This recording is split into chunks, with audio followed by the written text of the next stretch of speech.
del Poder Judicial, la abogada Nieves Lucana Mamani.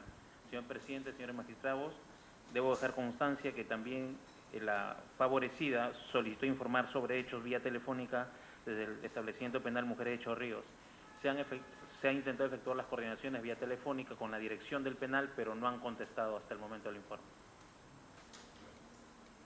Lamentablemente hay esta circunstancia que no se ha logrado la comunicación, por lo tanto no podemos escuchar a la favorecida, doña Avencia Mesa Luna, lo cual lamentamos, pero sin perjuicio de ello pueden presentar un escrito adicional, pueden presentar una grabación inclusive de lo que ella nos pueda decir, alcanzarla a la brevedad para que podamos tenerla a la vista. Bien, dicho esto, escuchamos al señor abogado de la parte demandante. Tiene el uso de la palabra. Excelentísimo señor presidente del Tribunal Constitucional, excelencias. Jesús González Pérez, en uno de sus trabajos, escribió que el grado de civilización de una sociedad se mide por el trato que dispensa a los distintos y a quienes sospecha de infractores. En este caso, el estándar se hace más alto y más profundo porque se trata de alguien distinta que ha sido sospechada de infractora y ha sido condenada violándose las garantías de nuestra Constitución. Avencia Mesa Luna es una famosa cantante de música popular. Es además lesbiana públicamente. Ha tenido relaciones y tenía una relación y tuvo una relación sentimental con quien después fue asesinada, la señora Alicia Hidalgo Hilario. Esta señora, en esta relación, que fue una relación tormentosa y tempestuosa por momentos, esta relación generó una expectativa pública y una estigmatización, porque no podemos negar que en nuestra sociedad hay una estigmatización todavía respecto de la homosexualidad. Tan fuerte es este sentimiento que a un 70% del Perú rehúsa el matrimonio entre personas del mismo sexo. Este dato, que es importante para contextualizar la situación cultural que afrontamos en el curso del proceso, va a tenerse presente, señorías, porque al violarse las reglas de la ciencia, al elaborar una pericia que fue tenida en cuenta por la Corte Suprema, al igual que por la Sala Superior, en esta pericia, que fue el dictamen de psicología forense, se establece que Avencia Mesa Luna sufre un trastorno de identidad sexual porque se identifica con el sexo masculino. Esto, señorías, esta prueba supuestamente científica es una monstruosidad procesal porque en 1990 la Organización Mundial de la Salud eliminó el supuesto trastorno de identidad sexual o eliminó la homosexualidad como un supuesto trastorno de la salud mental. Este elemento fue tenido en cuenta, señorías, porque si ustedes tienen presente lo que declaró la Suprema Corte, dice que llega a la conclusión de culpabilidad sustentada en las declaraciones testimoniales, pruebas instrumentales, de cuyo mérito surgen indicios de corroboración periférica de la declaración del imputado. ¿Qué sucede? Producida la muerte de la señora Alicia Delgado Hilario, Avencia Mesa facilita la fotografía del asesino para que pueda ser ubicado, el señor Pedro Mamanchura, quien sirve pena en el penal del Lurigancho. Esto genera una reacción que no es evaluada por la sala. Y se genera toda una distorsión en el curso del proceso para validar las declaraciones contradictorias del coimputado. Y aquí yo quiero ir a lo que es básicamente el salto que la jurisprudencia ha presentado, particularmente de nuestra Corte Interamericana de Derechos Humanos, en este tema. Conozco la posición de algunos de nuestros magistrados en el sentido de suponer que este tipo de habeas corpus va dirigido a procurar que el Tribunal Constitucional sustituya al juez penal en la valoración probatoria. Esa no es la pretensión. En el camino se ha producido la sentencia Segarra Marín contra Perú, que establece el control constitucional o convencional pleno de la presunción de inocencia. Sus excelencias saben que la presunción de inocencia contiene 4 posiciones de derecho fundamental dentro de sí. Es un principio fundante del proceso penal que se convierte en un límite tanto al legislador como al juez para que en ningún momento se lleve a la persona o se la obligue con un procedimiento que signifique que pruebe su inocencia. Es una directriz de tratamiento al imputado, que significa que a la persona se le dispensará el trato de un inocente durante todo el curso del proceso.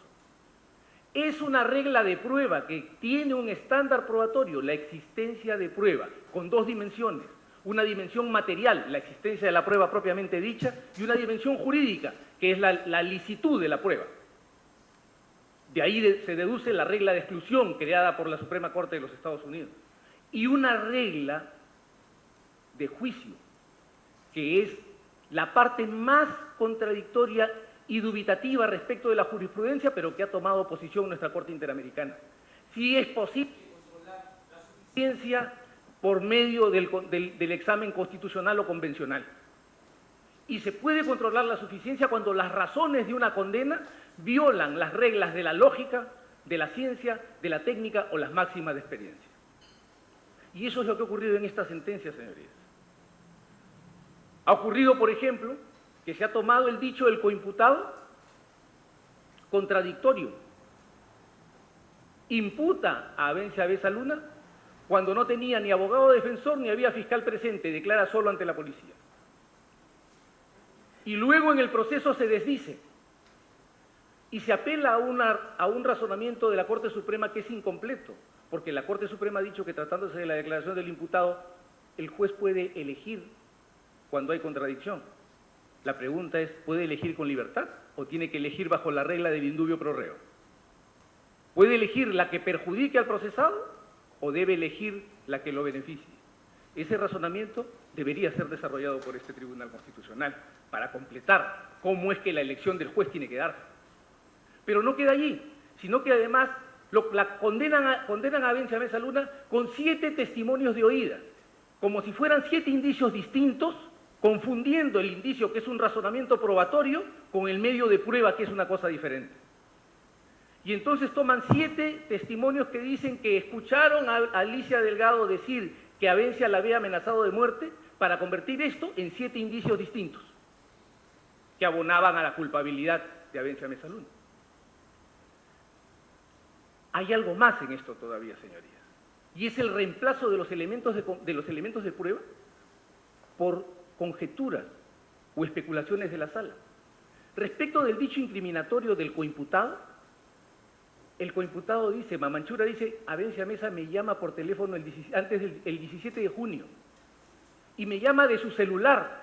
Se prueba en el proceso, señorías, que los celulares de Abenza Besa Luna estaban en manos de Alicia Delgado y la sala lo que dice es que no se puede descartar que haya usado otro medio para comunicarse.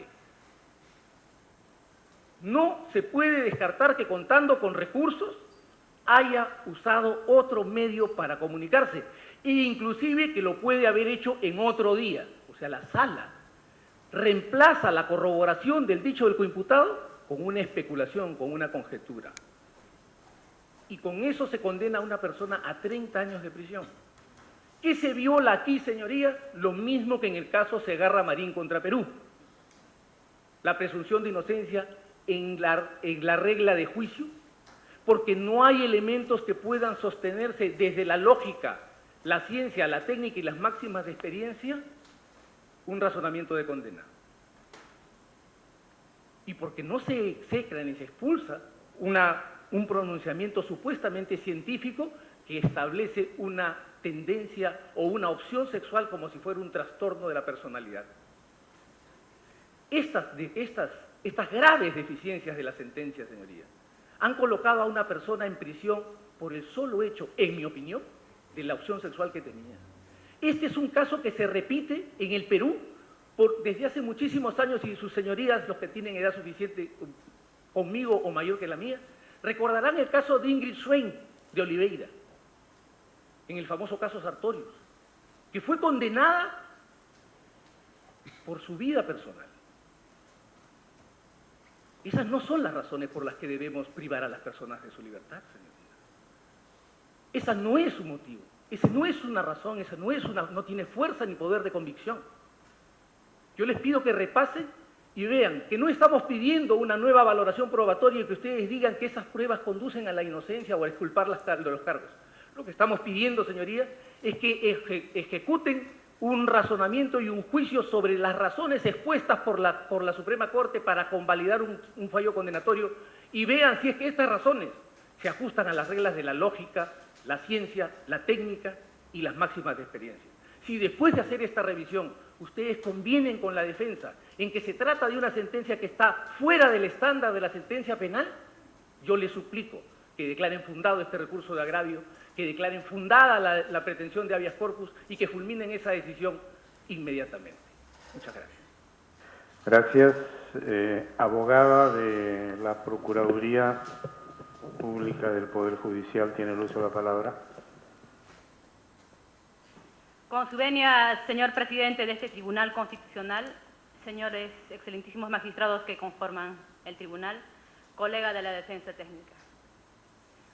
En esta audiencia intervengo en representación de la Procuraduría Pública del Poder Judicial. Antes de responder los agravios alegados por la parte demandante, quiero delimitar la pretensión. En efecto, el objeto de esta demanda constitucional, o mejor dicho, este proceso de habeas corpus es habeas corpus contra resoluciones judiciales. Por lo tanto, es necesario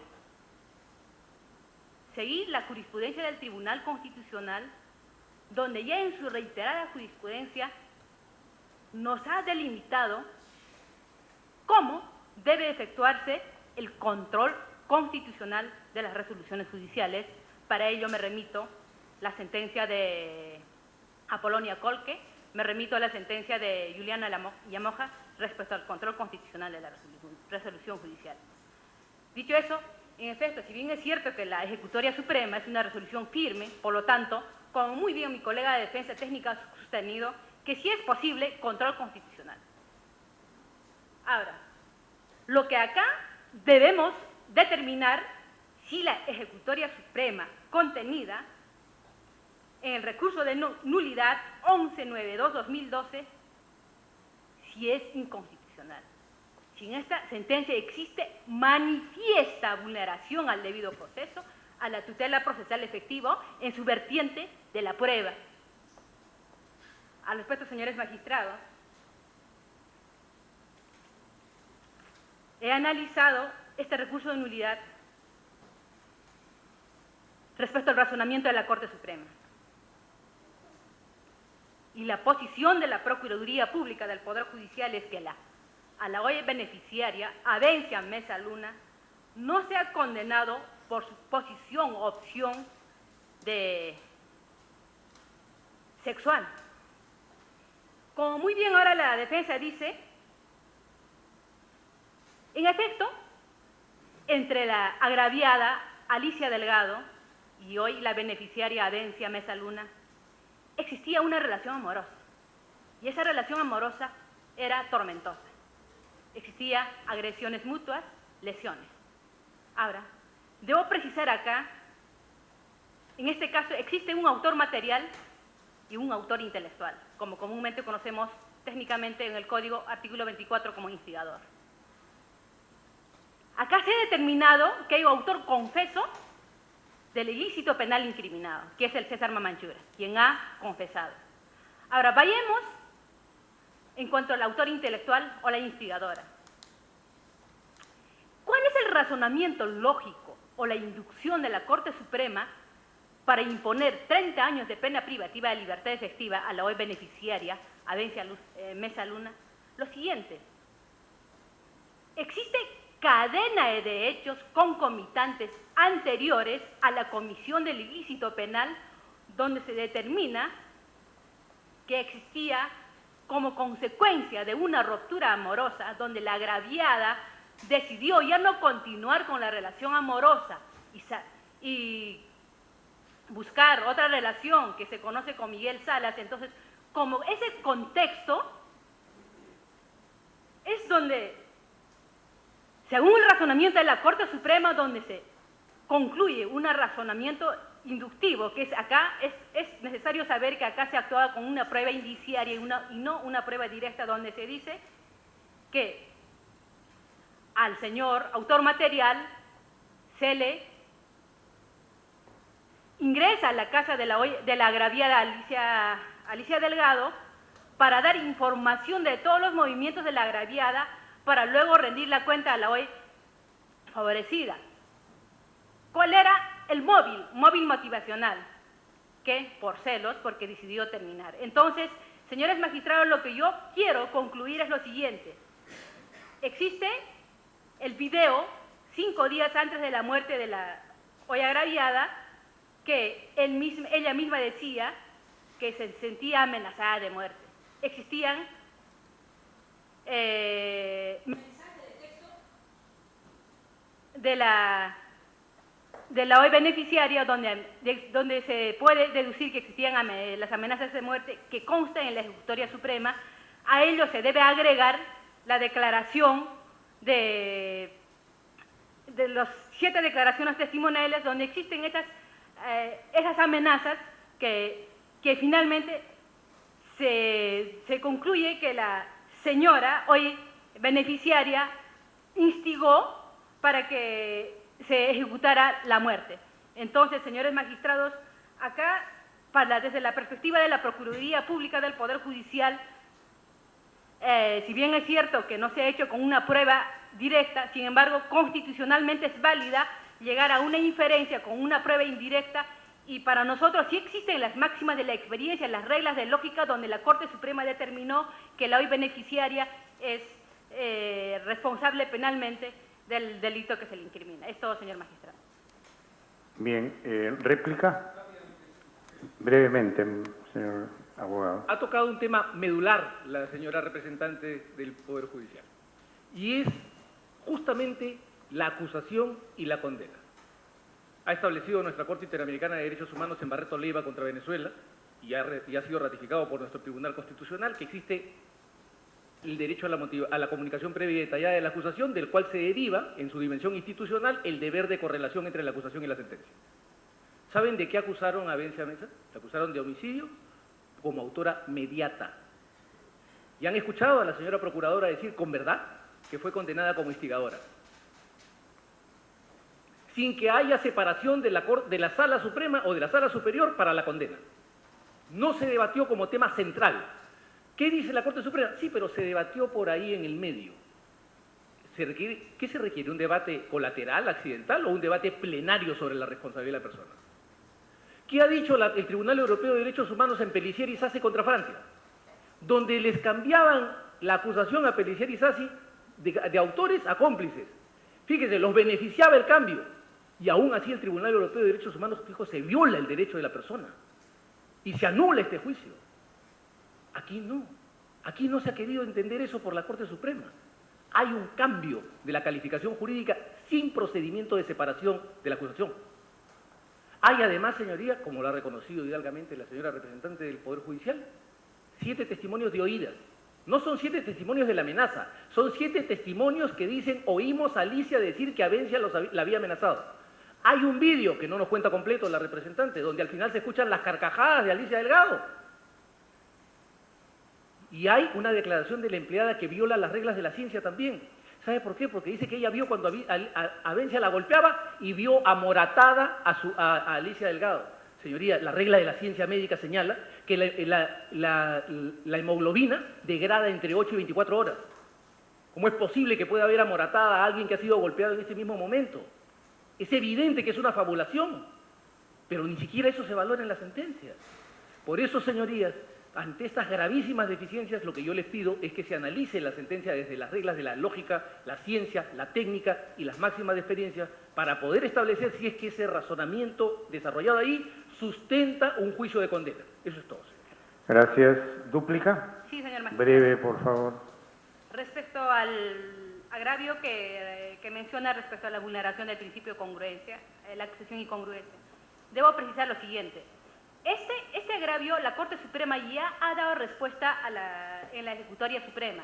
En efecto, si bien es cierto, conforme fluye del mismo expediente, de la misma ejecutoria, la acusación vino por homicidio calificado en grado de autoría inmediata. Sin embargo, desde el inicio de la investigación, en la misma acusación de la Fiscalía Superior y en los alegatos finales del juicio oral, que el colega técnica no ha participado, de la defensa técnica no ha participado, donde la defensa hace la réplica, la contradicción respecto a la imputación en el grado de participación de la instigadora o la autora intelectual. Por eso es que la Corte Suprema, si bien reconoce que no se ha hecho una desvinculación conforme disponía el artículo 285.a del Código de Procedimientos Penales, sin embargo se advierte que ha habido convalidación por cuanto ha habido una contradicción respecto al grado de participación de hoy beneficiaria en cuanto a al título de instigadora. Por eso, señores magistrados, nosotros acá decimos que en este punto no existe manifiesta vulneración al contenido constitucionalmente protegido del derecho invocado. Bien, vamos a pasar a las preguntas. En primer lugar, el magistrado José Luis Sardón de Taboada puede preguntar. Al abogado de la parte demandante, quería preguntarle lo siguiente. Usted ha mencionado que ya no sé qué institución ha dejado de considerar a la homosexualidad como un trastorno. Un pronunciamiento de 1990. Lo separó del catálogo de enfermedades mentales. Efectivamente, la OMS ya no clasifica la transexualidad como un trastorno de la personalidad, eso es verdad. Pero eso es así recién desde el 18 de junio del 2018, o sea, muy reciente. Es una decisión que tiene apenas 6 meses, ¿no? La OMS tiene un documento que va revisando cada década aproximadamente, que se llama el International Statistical Classification of Diseases and Related Health Problems, ICD en inglés. Entonces, las 10 primeras versiones incluían a la transexualidad como un trastorno de la personalidad, pero en la edición número 11, que se ha publicado, le repito, el 18 de junio del 2018, o sea, hace 6 meses, ya no está. Eso es lo que está, por lo menos en ese documento que está en internet en castellano también. Pero en todo caso, yo quería preguntarle también a la abogada de la parte demandada. El argumento en esencia de la parte demandante, me parece, es que la condena ha sido pues basada en el prejuicio. ¿Es así? La condena ha sido por la homosexualidad, que dicho sea de paso es diferente a la transexualidad. ¿Ha sido así? ¿Ha sido por un tema de orientación sexual que la condena? ¿O en todo caso ese es el argumento principal de la condena? ¿O alguna ponderación ha tenido eso? ¿Alguna incidencia ha tenido? Bien, señor magistrado, del análisis minucioso de la Ejecutoria Suprema, en ningún extremo se desprende de ese análisis, ese razonamiento de los magistrados de la Corte Suprema. No existe, doctor.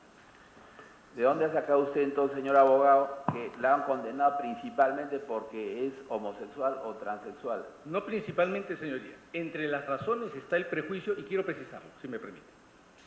Y es que cuando se dice que la condena se funda en la declaración del coimputado, en la prueba documental acompañada, dentro de la cual se cuenta la pericia psicológica que establece que mi cliente padece de un trastorno de la identidad sexual que la identifica con el sexo masculino, se está asumiendo esa posición que es anticientífica y además prejuiciosa. ¿No será más bien que se utiliza la orientación sexual como una coartada? No, señoría. Disculpe usted, pero yo no vendría a faltarle el respeto a ninguno de ustedes con una articulación de ese tipo. En el país a veces se utiliza temas raciales o culturales como coartadas para justificar la conducta que uno puede tener. ¿No Probablemente, en este caso? Probablemente, Excelencia, pero este no es mi caso y yo me someto al juicio de ustedes. A continuación, pregunta la magistrada Marianela Ledesma Narváez. Gracias, presidente. Esta pregunta va para ambas partes. Efectivamente, estamos ante un habeas corpus conexo. Lo que se está en discusión es la afectación a la tutela efectiva en el tema de la motivación, en el tema de de la apreciación de la prueba. Y al respecto quiero formular dos preguntas, ¿no?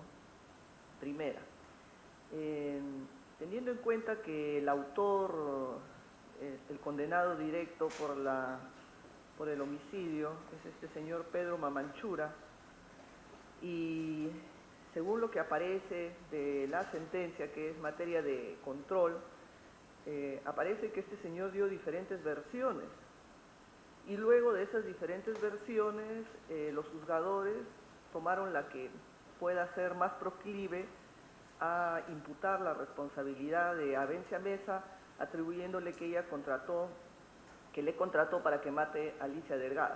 Dicho en otras palabras, hay un condenado en que ha dado varias versiones, pero los jueces toman la que más se acerque, sobre todo teniendo en cuenta que se le imputa que se le contrató, Abencia Mesa contrató a este señor Mamanchura para que mate a Alicia Delgado. Sin embargo, tengo yo la curiosidad, porque he mirado en el expediente y por lo menos no encuentro, pero le pongo a consideración la pregunta, si es que solamente este dicho no fue corroborado, ¿se puede justificar un argumento de condena cuando la mera imputación no corroborada con otras declaraciones, ¿no?, sobre lo que dijo Mamanchura pueda justificar una condena penal? Esa es la primera pregunta, ¿no?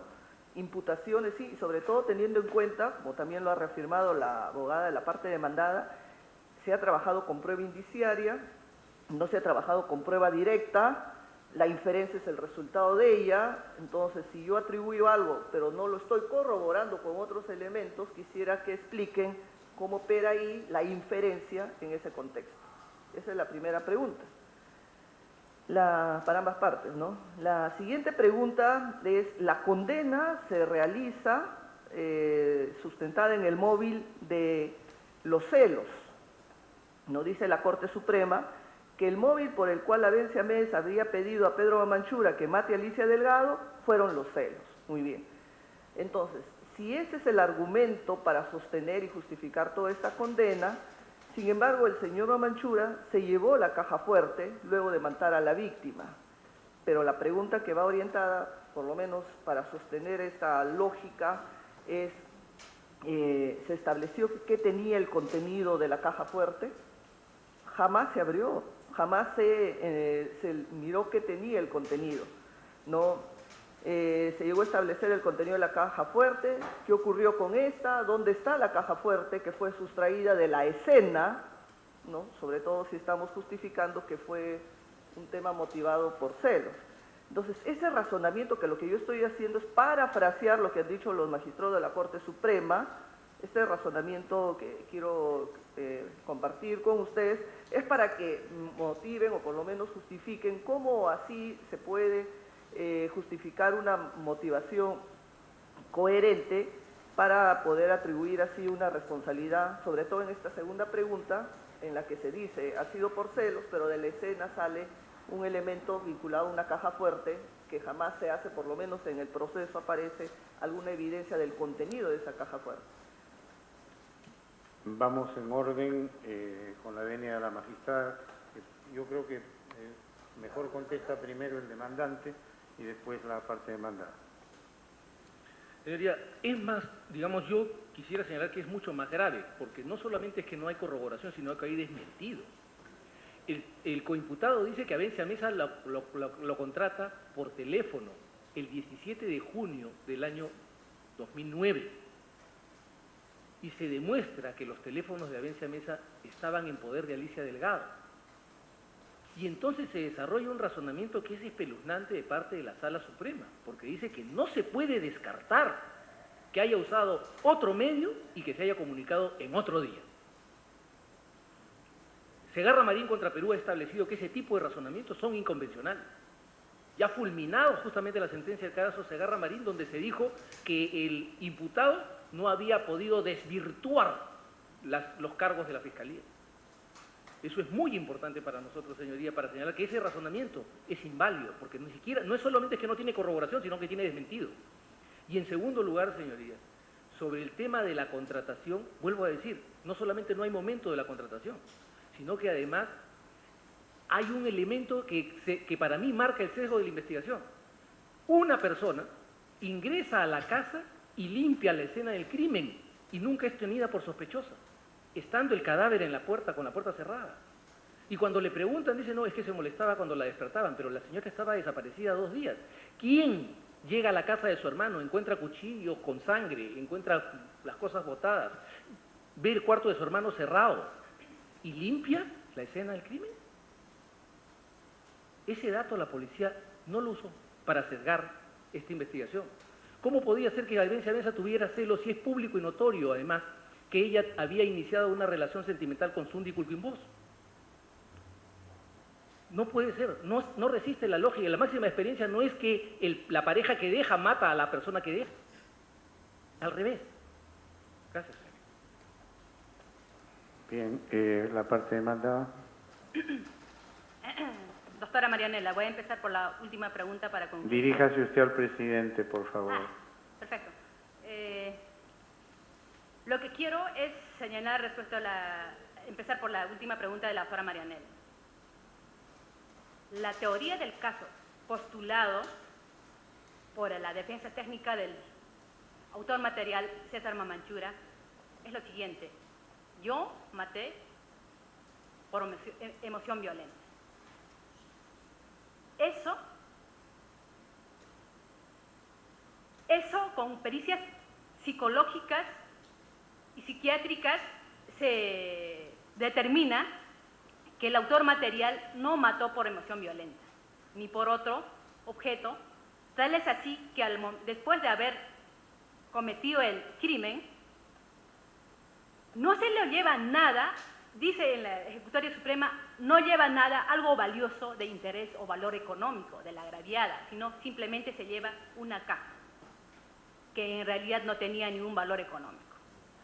Entonces se deduce, o sea, Mamanchura no tenía un móvil propio para acabar con la vida de la agraviada. Es uno. Sí. Y cuando dice que se lleva la caja fuerte, efectivamente, pero la pregunta es, y la Suprema también lo dice, que no tenía valor económico. ¿Cómo se sabe que no tenía valor económico? Se abrió la caja, hay una justificación para decir luego sí, no tenía valor económico, pero la caja era vacía. Eso es lo que quería que usted aclare. En las declaraciones se dice que que no, en las declaraciones de la sentencia de primera instancia, se dice que no había valor económico. En las declaraciones testimoniales se dice. Por eso, precisamente la lógica de la sentencia se sostiene que la caja no tiene valor económico, pero primero, la caja jamás fue abierta, jamás fue ubicada, jamás por lo menos judicialmente mostrada o por lo menos con un testigo de manera directa que haya dicho que tenía. Ni Mamanchura, por último, también dio mayor referencia. Esa es una de las inferencias que ha sido materia de la pregunta. ¿Cómo yo puedo llegar a la conclusión que la caja no tenía valor económico si ni siquiera primero miré la caja y el contenido de esta? Bueno, en todo caso, esa es valoración probatoria que única y exclusivamente compete a la jurisdicción ordinaria, señora magistrada, que, perdón el término, pero acá, conforme ya lo ha dicho el magistrado Sardón Taboada en su voto discordante, donde se disponió a admitir la trámite, se ha dicho que esos cuestionamientos son propiamente que lo responde a la jurisdicción ordinaria.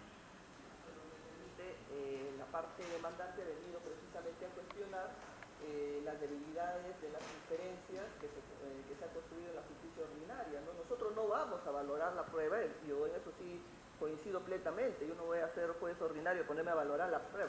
Lo que estamos, por lo menos de mi posición, es controlando el razonamiento si tiene una logicidad. Eso es lo que estoy diciendo. La valoración lo da el juez ordinario. Perfecto, señora magistrada. Ahora, respecto a la segunda pregunta, la inferencia de que cómo se llega a deducir respecto a la autoría intelectual de la OIF beneficiaria. Bueno, lo que la Corte Suprema lo que hace es, primero, que con el autor material y con la instigadora existía una relación de confianza, donde primero trabajaba con ella, luego infiltra la casa de agraviada sobre pretexto de pelea para finalmente ejecutar la muerte. Esa es la inferencia y para eso ¿cómo razona la Corte Suprema? Dice que encuentran en la casa de la hoy beneficiaria, pese que ellos decían que habían roto la relación amical y laboral con el autor material, que es César Mamarchura, y con el autor intelectual, que es la señora Avencia Mesa. Sin embargo, en la casa de la hoy favorecida Avencia Mesa se encuentran prendas de vestir del beneficiario y la propia declaración que se ha hecho en el plenario de la confrontación, donde de manera espontánea le dice que hay ordenado lo que es ejecutar el ilícito penal. Gracias. Pregunta el magistrado Carlos Ramos Núñez. Gracias, señor presidente. Bueno, esta es una pregunta que sería para ambas partes, ¿no? Para el abogado de la parte demandante del habeas corpus, aparece en la sentencia una mención al carácter impulsivo, ¿no es cierto?, de la condenada, que de alguna manera esto del carácter impulsivo no parece adecuadamente conectado en una lógica narrativa en la fundamentación de la sentencia. Me gustaría que usted desarrolle un poco, como abogado penalista también, pero en este caso en sede constitucional, si es posible, ¿no es cierto?, la valoración de una prueba, ¿no es cierto?, como esta, ¿no es cierto?, presentada en este escenario, porque se menciona las pericias psicológicas que denotan el carácter impulsivo de Avencia Mesa, ¿no? Hablábamos hace un momento en el debate, mientras se había, a propósito de una pregunta del magistrado Sardón, de si de pronto podía servir más bien, digamos, una conducta sexual, un comportamiento sexual, a una suerte de pretexto, ¿no es cierto?, para cometer una acción. Pero más bien a mí me pareciera que la mención al carácter impulsivo, ¿no es cierto?, que se haría de la pericia psicológica, abonaría como un elemento, si lo sumamos al tema de la conducta sexual, como un elemento que buscaría fortalecer una argumentación en una línea prejuiciosa, ¿no? A simple vista pareciera eso, ¿no? Si la presidencia me permite. Adelante. Excelencia, este es uno de los agravios que por la estrechez del tiempo no he podido desarrollar.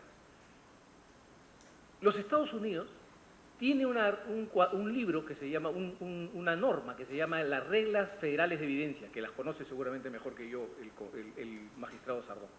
Dentro de las reglas federales de evidencia está la regla 404, que establece la restricción a lo que se llama en el sistema norteamericano la prueba de carácter, el examen, las pericias psicológicas y psiquiátricas. Solamente se puede abrir la puerta a ella en 3 ocasiones. 1, si el procesado invoca un problema o trastorno. 2, si lo atribuye al agraviado.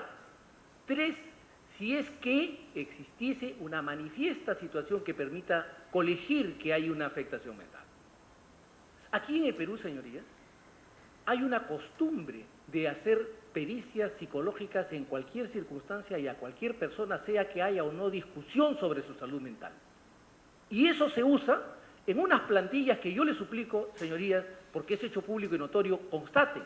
Yo les pido que revisen todas las pericias que se han publicado sobre todas las personas acusadas de asesinatos o de homicidios calificados o simples en el Perú, y van a encontrar que parece que todos han crecido en la misma casa y con la misma familia. Todos tienen el mismo cuadro, exactamente el mismo cuadro. ¿Y sabe qué es lo más grave, señorías? Que no acompañan, las pericias jamás acompañan las pruebas científicas universalmente aceptadas que deben sustentar las conclusiones. Con esa, que es superchería y no ciencia, se condenan a las personas, señorías. Ese es mi argumento. ¿Algún elemento?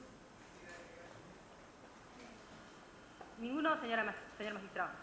Tengo otra pregunta también, que tiene que ver con la variación de la postura del Ministerio Público, puesto que entiendo que en un momento la acusación concernía a una autoría mediata y después es juzgada como si fuera instigadora. Si bien esto es posible, digamos, desde el punto de vista procesal, la pregunta es si esto de alguna manera daba pie a lo largo del proceso como para que pudiera asumir coherentemente su defensa, ¿no? La condenada. Lo que ocurre, señoría, es que sí es posible, todos los tribunales, el Tribunal Europeo de Derechos Humanos, la Corte Interamericana de Derechos Humanos, nuestro tribunal y nuestra Suprema Corte, son homogéneos en señalar que la sala, el juez es señor de la calificación. Pero para ejercer ese señorío tiene que darle la oportunidad de defenderse a la persona. Y para eso hemos establecido un procedimiento para la desvinculación de la acusación. Desvinculación de la acusación que la Sala Suprema olvida en su razonamiento no está vinculada solamente, o no está relacionada exclusivamente con las alegaciones, sino con la posibilidad de aportar pruebas. Si yo no tengo el procedimiento, para poder cambiar de la autoría mediata a la instigación, y puede que yo tenga una prueba de descargo, si no tengo esa oportunidad jamás me voy a poder defender. Y entonces el hecho de que haya habido esta discusión, insisto, no plenaria, sino accidental sobre la instigación, en opinión de la defensa, no sufraga las exigencias del derecho a la comunicación previa y detallada de la acusación. Bien, señor magistrado, en efecto, no se ha efectuado una desvinculación conforme lo indica el artículo 285, literal A del Código de Procedimientos Penales. Sin embargo, como ya lo he mencionado, que en el debate, en el juicio oral, se introduce este grado de participación de la OI beneficiaria respecto a como instigadora del delito. Existe una contradicción que finalmente, incluso en los alegatos finales, conforme usted va a revisar la sentencia de primera instancia, se cuestiona sobre eso. Y precisamente uno de los agravios de la favorecida para que llegue a la Corte Suprema el caso, también se cuestiona eso. Y la Corte Suprema, en efecto, dice lo mismo y al final dice, acá vamos a determinar si existe contenido, vulneración o no a este derecho. Y al final determina que no, porque existe una convalidación porque ha habido derecho de contradicción. Bien, vista la causa, queda el voto. Vamos a hacer un receso de 10 minutos. Se suspende la audiencia. Agarremos primero al hijo, ¿ya? Después al abogado. Hola. Creo que Avante está revolcado.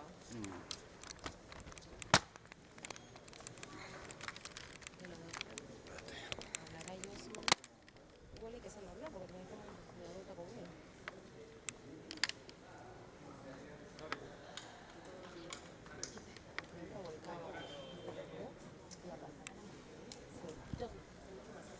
¿Qué cosa hay? Entonces combinemos, ¿ya? Porque necesitamos ya.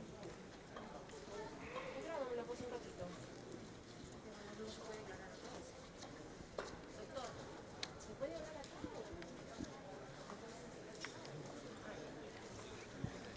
No se puede declarar acá, afuera.